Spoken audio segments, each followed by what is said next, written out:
on vous souhaite la bienvenue. Nous sommes dans l'émission Les Clés de la Vie, l'émission spirituelle, une émission où on vous donne la possibilité de pouvoir découvrir un peu le monde de la médiumnité, de la voyance, de l'ésotérisme. Donc un monde un peu à part. C'est vrai que parfois qui fait un peu peur parce que c'est un peu l'inconnu.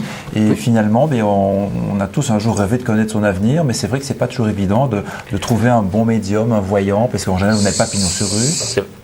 Ça dépend. Ça dépend, oui. Il y en a qui n'osent pas nécessairement se faire connaître par rapport à leur travail. Moi, j'ai pas peur par rapport à ça. Oui, tout à fait. C'est une façon de travailler finalement. Mais je veux dire, dans le temps, je vais dire la médiumnité ou la voyance, on disait pas qu'on allait voir une voyante. Tout à fait. C'était très discret. On faisait ça à l'arrière de la cuisine. C'était tabou. Pourquoi, à votre avis, ça s'est un peu, je veux dire, dédiabolisé? Mais je crois que dans un sens, les personnes évoluent un tout petit peu. Donc à ce niveau-là, on peut devenir un petit peu plus sensible par rapport à nos demandes et on peut créer une énergie tout à fait différente. Et nos demandes sont tout à fait différentes maintenant qu'il y a 20 ans ou 30 ans. Okay. Quelle est pour vous la première qualité d'un voyant, d'un médium ou d'une personne qui pratique votre métier? La sincérité. Et ne pas avoir d'apport de derrière pour dire ce que l'on pense. Et à ce niveau-là, être vraiment clair dans ce que l'on veut. C'est pas évident de pouvoir trouver les bons mots pour faire passer les messages. C'est toujours très tendancieux, très difficile parce que justement. Interprétation, finalement. Voilà. C'est notre propre interprétation, mais en même temps, c'est par rapport aux énergies des gens. Donc c'est un peu chaotique des fois. D'accord. Vous êtes toujours en pleine forme, tout va bien? Toujours en pleine forme. Vous êtes ici chez vous, hein? Oui, tout à fait. On enchaîne sur une consultation? Avec plaisir. Allez, on y va. On a quelqu'un en ligne. Allô, bonsoir. Bonsoir. Bonsoir, madame. Quel est votre prénom? Marjorie. Marjorie, on vous souhaite la bienvenue dans l'émission. Merci. Quelle est votre question? On vous écoute. Voilà. Donc, je suis actuellement étudiante infirmière avec 2 enfants à charge. Et je me demandais si ça valait vraiment la peine de continuer, étant donné que la vie, financièrement, était quand même très, très compliquée. D'accord. Bonsoir, Marjorie. Bonsoir. Alors, je pourrais avoir votre âge, s'il vous plaît? Oui, 31. 31. 32.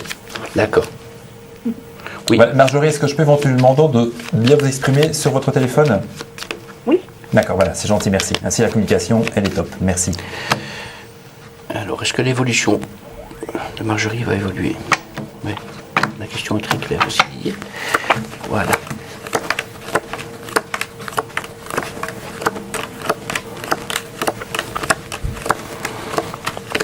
Écoutez, pour moi, l'évolution que vous avez choisie et le travail que vous avez choisi est quelque chose de très bénéfique pour vous. Vous avez plein de bonheur qui arrive.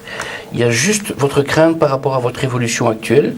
Vous avez des études qui sont un petit peu tendancieuses et un petit peu difficiles, mais vous avez des nouvelles par rapport à votre propre ressenti. On va dire que vous êtes très, très sensible par rapport à ce monde un petit peu spécial que l'on vous offre ici, mais vous avez la stabilité pour vous.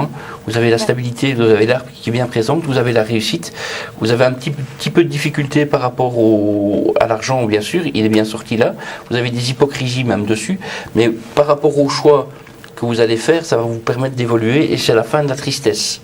D'accord. Donc il faut vraiment que vous y alliez, mais à 100%. D'accord? Même si vous n'êtes pas nécessairement suivi sur certains points, on voit qu'il y a quand même, au travail, il y a un homme qui vous aide pour l'instant? Oui, non, on va dire ça. Oui. D'accord.